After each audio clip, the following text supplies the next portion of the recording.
Welcome everyone to episode 3 of The Staylist Show. As a reminder, this show is where Skylar, rock enthusiast, and myself, Sarah, pop lover, show each other our favorite albums and choose tracks to create the best multi-genre playlist that we can. In season 1, we are creating a playlist for driving, so anytime that we're in the car together. That way we know that we'll love the tracks that are on the playlist because we chose them together. That's right.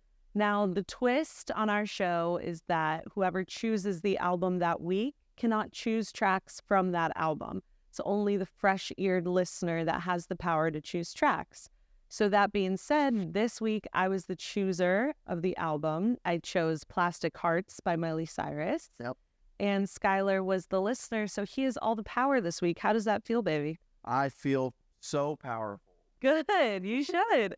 Also, if you're watching this on YouTube, you can see that I'm all bundled up. That's because it's like -5 degrees outside today. So It is the great snowpocalypse of 2024, the year of our Lord. exactly. And, you know, George grew his double coat. And so I'm also, I've grown my double coat in the form of a scarf, a hat, and a vest.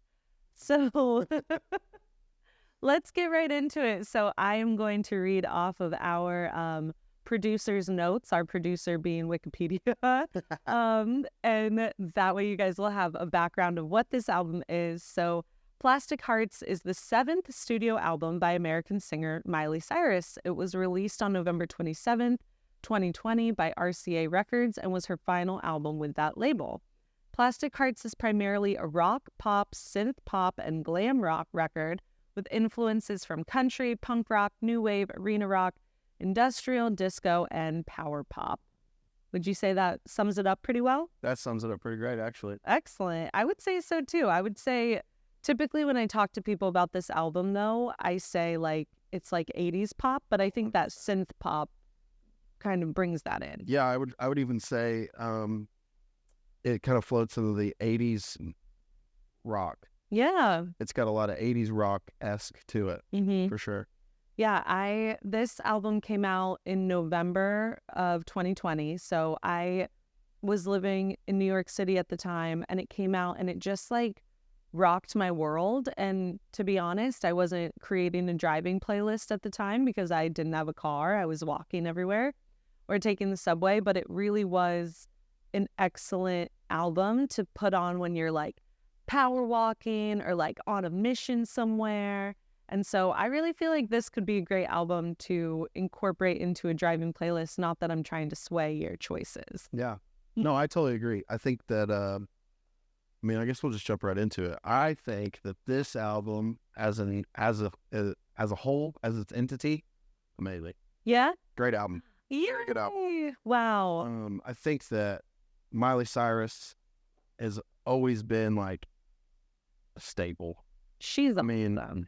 You know, even with my rock enthusiast quotes, I've always been a big Miley fan. I know. I know that the Climb is on your like is on Spotify. USA. What's that one? Everybody's in line in the bathroom. Oh, line in the bathroom. Oh my gosh. It's from Stop. Yes, thank you. It's funny. It sounds like I'm more of a fan than you. Yeah. Impossible. But no, I've always been a big Miley fan. Yeah. And this album for her, I think, is definitely a big time change of pace. And I don't have any complaints. Good. Oh, I'm so glad. I feel like Miley really is a big experimentalist when it comes to her music and her art, and I think she gets that. Like, I just think that her celebrity is so interesting because she was huge when we were kids. I was a big Hannah Montana fan. Then she went her own way from Disney Channel, really like busted out of that image. And I feel like she's kind of one of the first names that come to mind when people talk about the Disney Channel, like stars that try to make a name for themselves as a woman or as a man and as an adult. And she really did that. And then now she's kind of come back into the scene as this experimental artist. And she really doesn't care what people think, is what I see from her. Because I think she's just like, I'm going to make a pop punk album that has 80s influences, that has Billy Idol and Joan Jett on it, and I'm going to cover Zombie, and Stevie Nicks, and you're going to consume it because I'm Miley Cyrus, and because she does a great job. No, yeah, totally agree. I'm so glad you loved it, hon. Yeah, it was really good. So you just want to jump right into the album? Please. All right. So for the first 5 songs, I'll say that those were, for me, like a kind of a showcase of what this album's going to be. Okay. Sense. I think the very first song, which is titled WTF Do I Know, which we all know what WTF stands for. You should, at least. But very catchy. It's got a very upbeat, fast paced, very doom doom doom doom beat, Yeah. And I dig it. It was cool. It was repetitive, obviously. It's still got the pop lyrics of, let's talk about one thing for 25 seconds and then let's repeat the chorus. Yeah. Which, hey, if it's not broke, don't fix it. You know what I mean? So I think that song was great. It was a good one. You control. You're in control this week. You let us know when you want the listeners to listen to it on Spotify. I will. So just keep us updated. And I'm actually going to that's why I kind of mentioned the first 5 here. I'm going to kind of talk about them. Just the small notes that I have for those first 5. Yeah. And then I kind of want you to pick what song we listen to. First 5. You're going to let me? Yeah. Okay. So essentially Plastic Hearts, name of the album. Probably the single from the album, maybe that played a lot. We don't really need to look it up just in case, but I'm feeling it probably was. Most of the time, if the name, it wasn't a single. No. Okay. And what's interesting? In pop music, that tends to happen a lot. They just like the name of the title, probably. Yeah. No, that's a cool name for the album. Yeah. Or that's the thesis statement maybe of the album, but that's not the catchiest single that's going to play on the radio, Sure. Yeah. I'm thinking of Taylor Swift's Red, for my Swifties out there. That's another one where it wasn't a single, I don't think, but it was the name of the album. The name of the album, the thesis statement. Sorry, continue. So yeah, I like that song. It was cool. Nothing grabbed me with it. I don't think. I don't know. So I think that the reason why I'm kind of mentioning these first 5 is because the first 5 were a little slow for me, as in digestible. So that would be the WTF Do I Know, Plastic Hearts, Angels Like You. I liked Angels Like You. It was definitely slower. Yeah. A slower song. Yeah, and Prisoner had Dua Lipa. Is that right? Yeah. Dua Lipa. Dua Lipa. Dua Lipa. Dua Lipa. It was good. It was your standard. It felt like your kind of standard pop song. Yeah. It was. It was good though. Dua Lipa is definitely going to be one that we talk about in the future. I love her. She is a really great album constructor as a pop star. It's so funny to use the word pop star because she's more of a pop artist, I would say, if I can. Okay, what's the difference? I would say pop star is that's a good question. Is hit after hit, but maybe isn't writing their own stuff, constructing a really interesting album. I don't want to put anybody on blast here, but I would say definitely there are some pop stars where it's oh yeah, I like that song, but if you listen to a full album, it's just radio hit after radio hit without really depth. But I would say a pop artist is someone like Miley Cyrus, Dua Lipa, where they're writing their own stuff, they're in the production studio, and they are helping to construct a really intentional album. Just like any artist, but pop star just feels a little maybe flightier. Yeah, no, I totally get that. So yeah, that was a pretty good song. Give Me What I Want is the next song on there. Solid. Yeah. I think that this is going to be a thing too. The start of these couple episodes, it's going to be, I'm going to slowly get into deep diving and being able to, like, I guess, consume that sound. Yeah, that You know what I mean? Like, so I think those first 5 were kind of tougher on this album, were a little bit tougher for me to be like, ooh, I really like. There just wasn't like a part or a noise or like something that just kind of was like, oh, yeah. that's let me really. Something that I also wanted to say at the top of the episode is this album she wrote and released after her divorce from Liam Hemsworth and after the fire at their Malibu home where they like lost everything. I didn't know about that. And so I was listening to interviews about this album that she did, like with Apple Music and NPR, and it was a lot about like rising from the ashes, so to speak. And, you know, her marriage had ended, all of her belongings were gone. Wow. And just kind of starting something completely new. And I think you can see those themes, especially around divorce and not being able to show up for the person in the way that they thought you could or the way that even you thought you could. And all of those themes, I think, throughout the album are important to know, like she was going through a divorce. Yeah. That just dawned on me. I mean, I can definitely see that for that. Yeah. Like the whole theme of the album has definitely got a lot of that whole like, well, fuck it. Yeah. Yeah. Okay, so the first 5. Yeah, so WTF Do I Know, Plastic Hearts, Angels Like You, Prisoner, Give Me What I Want. Pick one of those.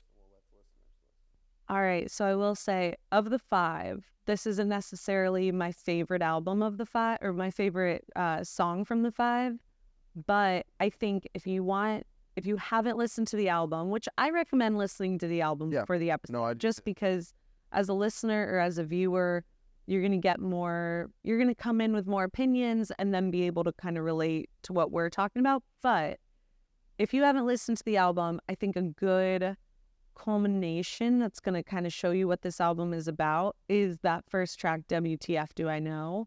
So let's let them listen to that, hear what Miley has to say, how she's going to intro us to the album, and then we'll start talking about track 6. That's perfect. All right, so here is WTF Do I Know? All right, that was WTF Do I Know?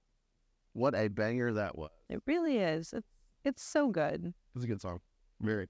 All right, so we talked about the first 5 kind of shortly. So we'll go ahead and move down. So this is like what did we decide? Is this 16 album song or 16 song album? It's a 15-song album, 15. but only sitting at 50 minutes. Yeah. So Short. They're short songs, which I feel like it's interesting because Miley doesn't feel like someone that would cater toward like the TikTok not necessarily the generation, but like the way that music has to be shaped for TikTok. 3 minutes. But somehow, like, this album would have been a perfect TikTok album had people discovered it that way. Sure. Because there's such short songs, short hooks. I totally agree with that. I would say the longest song is probably one of the covers. Oh, yeah. Like, really. All right, so the next song on here is called Night Crawling. It's got Billy Idol in it. I mean, sign me up. Yeah. You know, anything with Billy Idol is always really good. I've always been a big Billy Idol fan. Can I ask which track of these first 6 made you feel like, ooh, okay, I like this? Night Crawling. Really? Okay. That's what I figured. Yeah. The first 5 were great. Yeah. I mean, they're okay. You know what I mean? Like, I think, like, in the standpoint of the first 5, they, like I said, show what the album is going to be, the kind of running theme. But then when you start getting deeper into this album, I think that it gets way better. Yeah. For sure. I mean, obviously, not Billy Idol, like I said, but I think that their voices together, and now I remember hearing something about Miley Cyrus getting, like, a voice surgery or something like that. Like something about her larynx or, like, her vocal cords messed up. It's You possible. heard anything about that? It's ringing a bell. She was on a podcast and I saw an interview. Oh, okay. So I didn't know if this was prior, because she's definitely got a lower, deeper, scratchier kind of voice, I feel like, Yeah. than these. So I didn't know if this was prior to that surgery, because I remember them saying that it changed her voice. Yeah. I mean, this album was released a little over 3 years In ago. 2020. Yeah, Is that so what it was? so it's I think it's possible. close then. Hmm. But yeah, I think Billy Idol and her voice in this song pair perfectly. Yeah. It's really good. Well, it's so cool because I feel like sometimes artists put together an album and they're like, I want you to know it's an 80s punk concept album, like blah, blah, blah. And they really come forward to tell you, you can just look at the tracks and see Billy Idol, Joan Jett, the covering of Zombie, like Yeah. Heart of Glass. I mean, You can look at the album cover. Yeah, Tell that she's gonna be doing some sort of a punky kind of vibe. yeah. I feel like she kind of lets you figure that out for yourself, which I like. Yeah. I would have let people listen to Nightcrawling. I think they should. Yeah. All right, folks, here is Nightcrawling featuring Billy Idol by Miley Cyrus. All right, that was Nightcrawling featuring Billy Idol, made by Miley Cyrus. Perfect. It's a great song. I really dig that one. Yeah. All right, so the next song is Midnight Sky, kind of slower, kind of switches from what we just listened to, Nightcrawling. It definitely slows the pace down. Yeah. It gave me it kind of gave me like a Guns N' Roses, like November Rain kind of vibe in a sense. Yeah. Not that song, but just we've got a really fast-paced album and everything's going, and then we kind of slow it down for a little bit. Yeah. And speaking of slowing it down, the next song's High. Mm-hmm. Phenomenal song.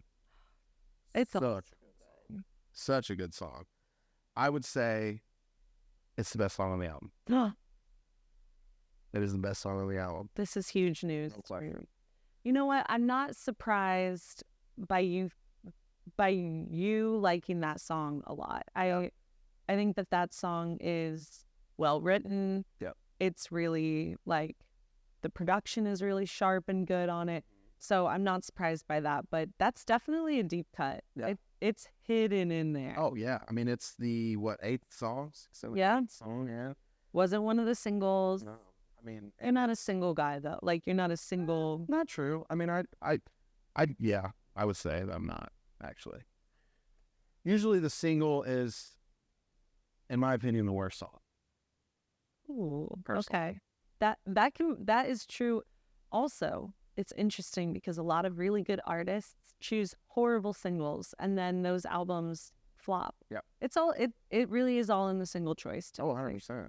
So Yeah, 100%. But yeah, no, I think that was the best song on the album. No question. okay. And then there's really three consistent songs that slow down here. So Midnight Sky, then goes High, then it goes Hate Me. Okay, what'd you think of Hate Me? I like the lyrics. Okay.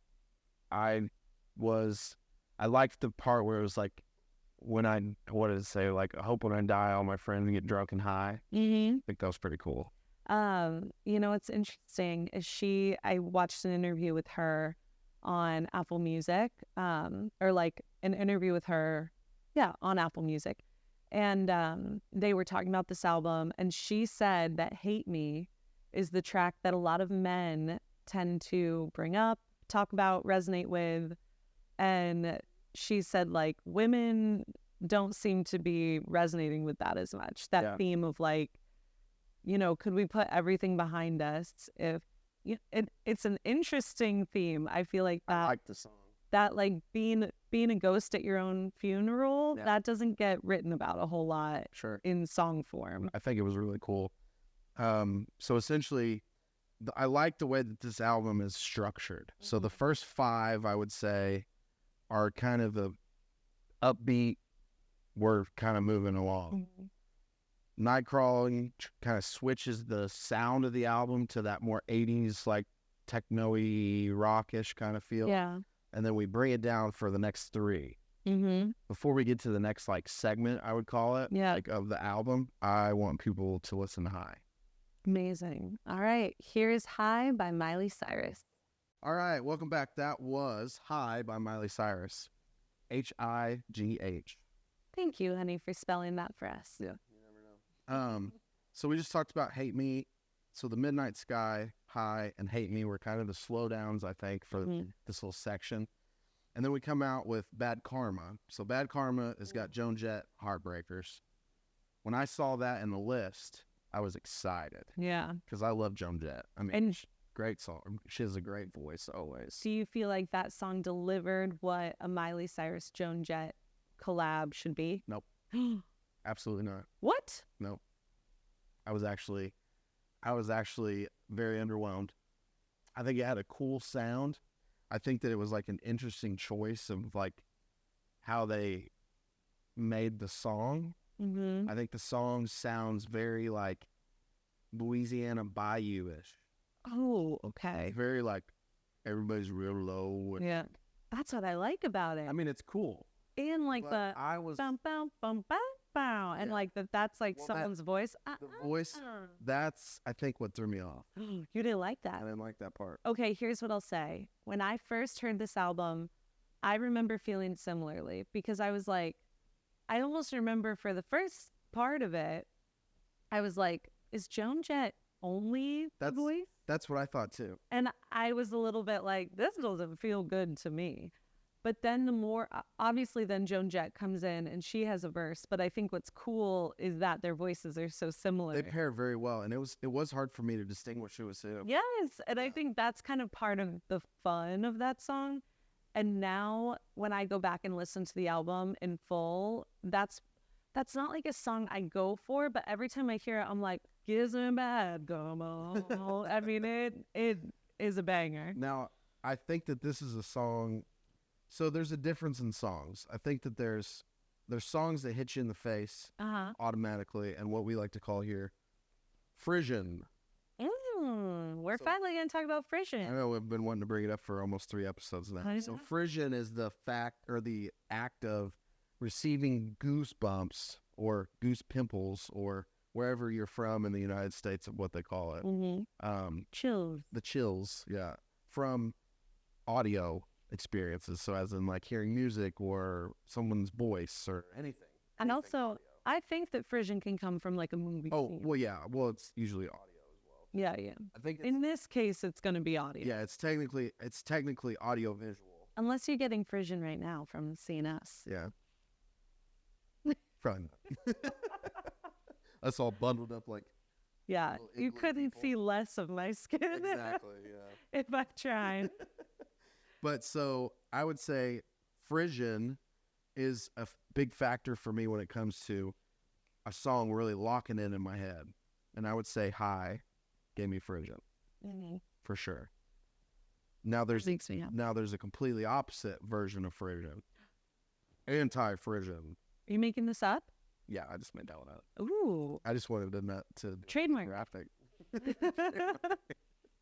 But so anti-frisson, I think, would be more of like a song that really doesn't give you the chills when you first hear it, but I think it's a song that works its way in, and I think that that Bad Karma song is a song that I could like the more that I listen to it. Mm, See what I'm okay. saying?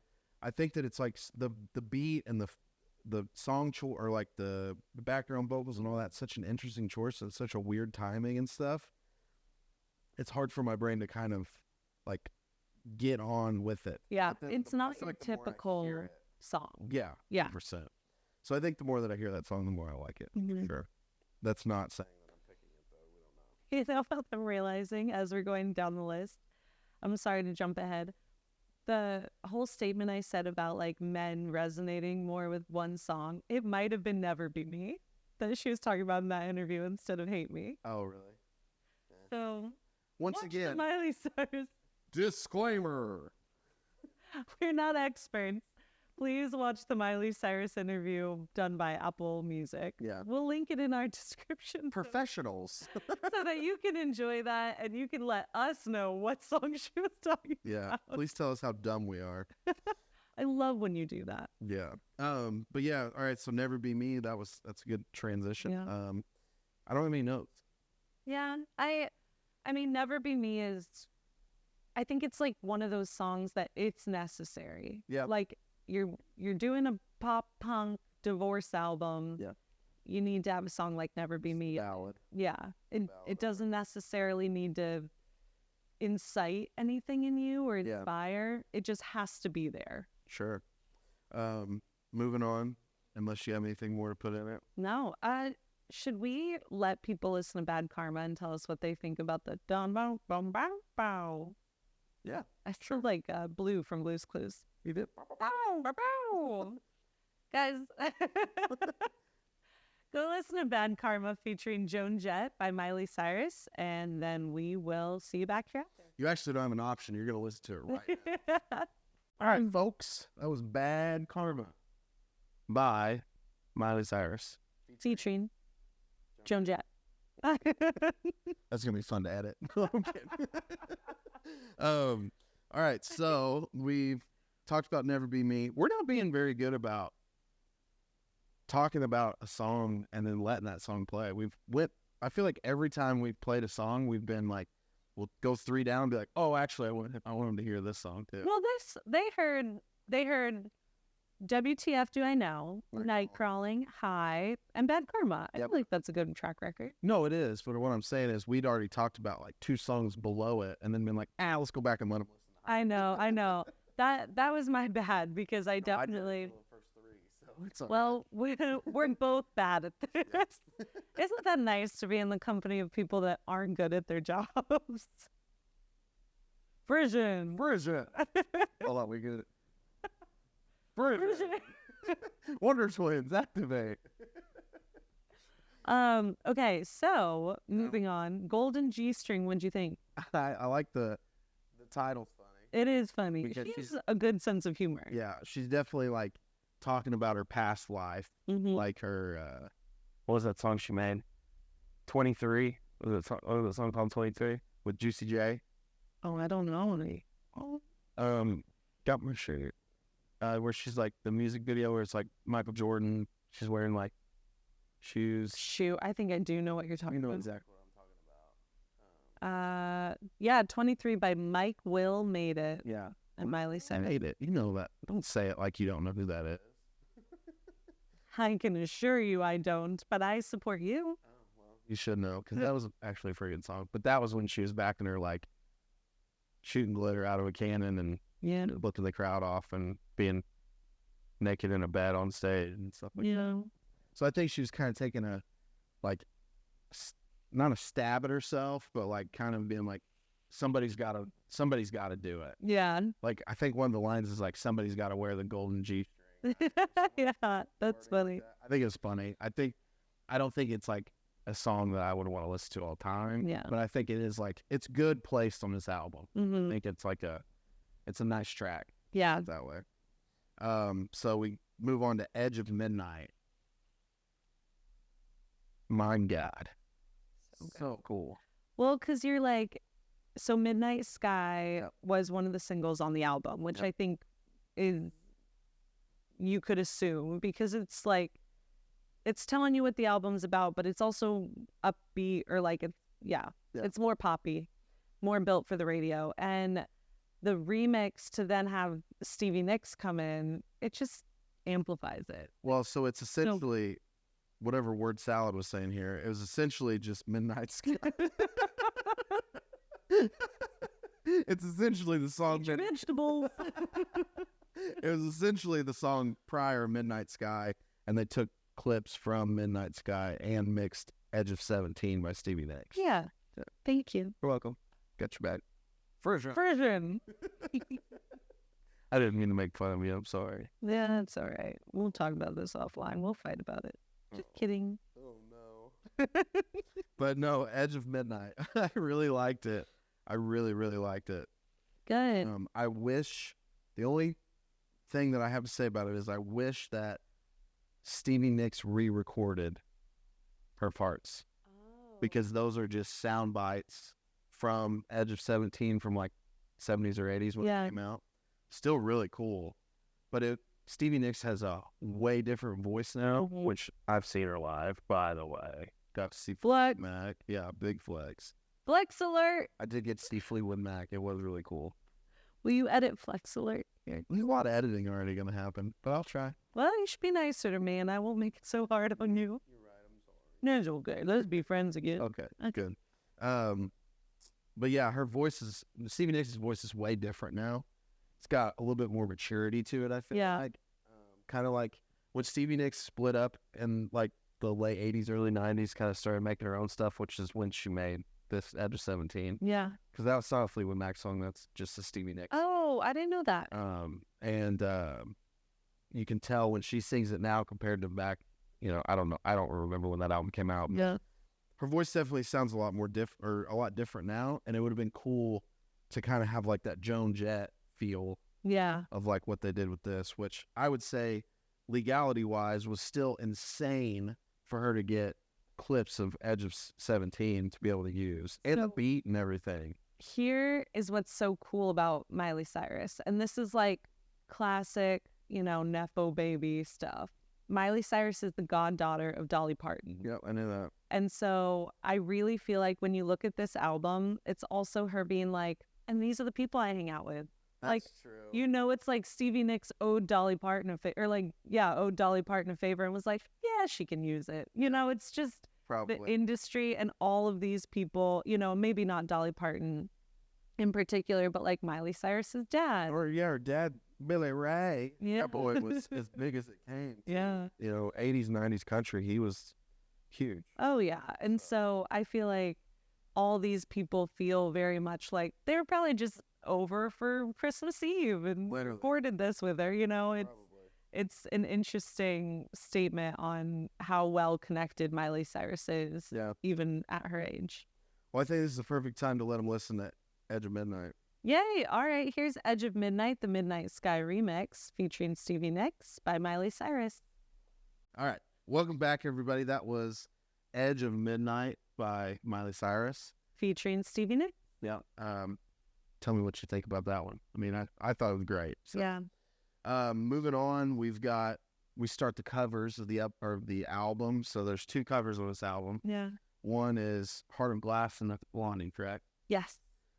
I think so. I would say that's probably the best cover I've ever heard of that song. Really? Yeah. I mean, she's obviously got She's pipes. such a cool voice. Yeah, she's got pipes on her. She can sing crazy. And well, and Blondie's not easy to cover. No. There are certain songs and certain artists I feel like that you never hear covered because it's like I don't want to try and do it better because I probably couldn't. Sure. And someone else, this is maybe out of left field, Gwen Stefani is someone that you rarely hear her music covered. Well, she's got a very interesting voice as it is. Yes. So that's probably why. But I feel like that's why Miley Cyrus can do this. Obviously, this isn't Gwen Stefani, this is Blondie. But like Miley Cyrus can come in and be like, maybe it's not going to be better, but it's going to be way different than what you know. So it's cool. I would fight for that it's better than the original. I don't ever say that either. That's kind of controversial. I know. I don't ever really say that because usually I prefer the original song. But she made this on her own. Wow. Okay, this makes me want to tell the viewers and the listeners that a fun game that we like to play in the car is we show each other covers that we like. And so sometimes if we're on a long car ride, we'll play the original song first and then the cover. And I think that I hid this cover for a while because I wanted you to hear the full album. And I was worried if you thought that this cover wasn't good, you wouldn't listen to it. So I'm so happy to hear you like it. No, I'm very surprised with this cover. Now we get down to Zombie, though. Now, do you want people to listen to Heart of Glass? If you think it's better than the original. Yeah, let's let them listen. All right, here's Heart of Glass by Miley Cyrus. All right, that was Heart of Glass by Miley Cyrus. Yeah, so great cover. Yeah. Hope everybody agreed with me of it maybe being better. I'm not going to say it is a better song. That'd be a good poll to put on this episode. Do you think that this is better than the original? I think that will be the poll, actually. That's a good idea. And speaking of covers. Yeah, next cover is Zombie by the Cranberries, covered by Miley Cyrus in this album. Tough. I know. You love the Cranberries. Yeah, that's a tough sell for me. The Cranberries, we will be doing the Cranberries album for sure. Good. At some point in time. That's one that I've wanted to get into, so this is a good learning moment. Yeah. I don't think there's ever been a zombie cover that I like. Yeah. She's got, the lead singer of the Cranberries has got way too, like, perfect of a voice. I wouldn't call, I guess perfect's a weird word, but well, also unique. That song, very unique. I mean, yeah, I mean, I think she's Scottish or, I don't know, but she's definitely got It's like Ireland or Scottish. Yeah. Or something Let like us know in the comments where this woman is from. I don't remember. I should have looked this up beforehand, but she's definitely The got. theme of this show is that we don't do our research and then the people let us know what we got wrong. Yeah. Well, the Cranberries like to put in a lot of like yodeling and like use aspects of like, Irish music, like that sound and stuff too. And I think Zombies got a lot of that in it. And I think when you try and make something so unique your own by just adding a guitar riff, like a guitar solo, you can't change like something that was very good and very popular. I would say Heart of Glass, like Blondie's version, is great. It's a great song, but it's pretty generic. Yeah. In a sense. Yeah. You know what I'm trying to say? Like, it's a classic. it is a classic for sure, but it's like there's nothing big time changing out of Heart of Glass. Yeah. Like her cover compared to Blondie's, they're pretty similar. They just change a couple things. If you listen to like Cranberries Zombie and then go to this one, it's like a cover band at like a bar playing. Yeah, that's not what you want. Adding a little bit of growl to it. Yeah. I mean, it was good for what it was. I mean, it's cool to hear her sing that. But it kind of give an ode to Cranberries, isn't it? Yeah. And it was done live. Like, it's kind of tacked on at the end of the album. I don't think it was... Both were live, by the way. Yes, that's true. New, which is, I think, insane. So it's not... It's that good and it's live. Yeah. It's not like an intentional produced choice for the album. But I think it's interesting to talk about how different they are and your reception of them. That one is better than the original, and then the other one is, you don't touch the original. Yeah. I mean, I will say that the guitar solo added into Zombies a cool, like, transition for that song, because that's not in there. Yeah. But keep it to the Cranberries. Yeah. If it ain't broke, don't fix it. That's right. Just like you said before. Yeah. All right. Backs. I love them. So we've come to the end of the album. We've talked about just about all the tracks, the album as a whole. So now it's time for Skylar to tell us which tracks he has chosen to join our driving Staylist. But how many did you choose? Tell us that first. 4. That's the most that anyone's ever chosen. Yeah. Wow. 4, which was a hard thing for me to do. Oh, okay. Because was it hard to narrow it down to 4? Or was it hard to stomach bringing so many to the Staylist? Both. Okay. It was hard for me to narrow it down to 4. I originally had 5. I had well, here, we'll go over my picks first. All right. Okay, so first pick is Night Crawling. Knew it. I knew that. Yeah, I need to know that one. I mean, Billy Idol, you got to go with. Let me guess the next one. Okay. High. Yes. High is the next one, so that's number 2. You want to try number 3? Edge of Midnight? Yep. Oh, yes. Yeah. So that means 4 has to be Heart of Glass cover. Nailed it. Wow. Man. Those are going to be great additions. I know, that's what I was thinking too. And I think that, which we haven't really touched on this, but we added 5 songs each to the playlist and it's live now. Yeah. And those were just 5 songs that we agreed on ourselves. Yeah, so 5 from Skylar, 5 from me, and you're going to see a wide range of driving music. Yeah. Definitely calmer. Well, not necessarily, but like it showcases the genres that we both like. Yeah. And also you get to see who added them. So you'll get to see which 5 were from Skylar, which 5 are from me, and then so on as the weeks progress. Sure. Well, and knowing that we had those 10 already on there, and then, the ones from Melodrama, and now the ones from Days of the New, and then this, I'm like, I think 4 is enough. Like, I think there's enough songs to split it up, and you're not getting nothing but Miley Cyrus the whole time. So, yeah. I think it justified it. So. Yay! Those are going to be great additions. Yeah, I think so, too. So I have another question. Now that you've listened to this album in full, would you, outside of this project, go back and listen to the album in the future in its entirety again? Yeah, I would. Yeah? Yeah, it was a good album. Good. It was a really good album. I think that the amount of songs that I didn't like compared to the ones that I did, like the ones I did outweigh them. Amazing. And I think that I don't think I would listen to the whole album. I think that I would probably skip around a bit, but not much. Well, good. It's a really good album. That's the fun thing about this project is that we get to find new albums that we love outside of maybe what would be great on a playlist for the car. Yeah. You know, what just kind of joins our personal rotations too. Yeah. Okay, so then also we have to tell everyone where to find us on socials. You can find us everywhere at The Staylist Show. You can email us at thestaylestshow@gmail.com. Let us know what albums you're looking forward to, what albums you want us to discuss, and you might see it featured here. Yeah. Have you thought about which album you're going to choose for next week? I was tossed between two, but I think I've landed on one. So All right, tell us. I think I'm going to keep it into the grunge realm. Ooh, okay. We're going to go with another band that you probably never heard of.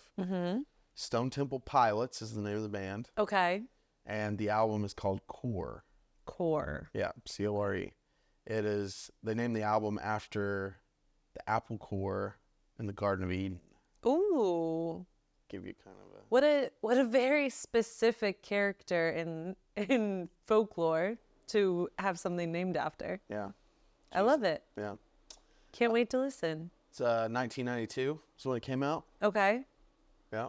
I think it was like August or September, something like that. Album went 8 times platinum. Oh. Wow. Huge album. It was their staple, I would say.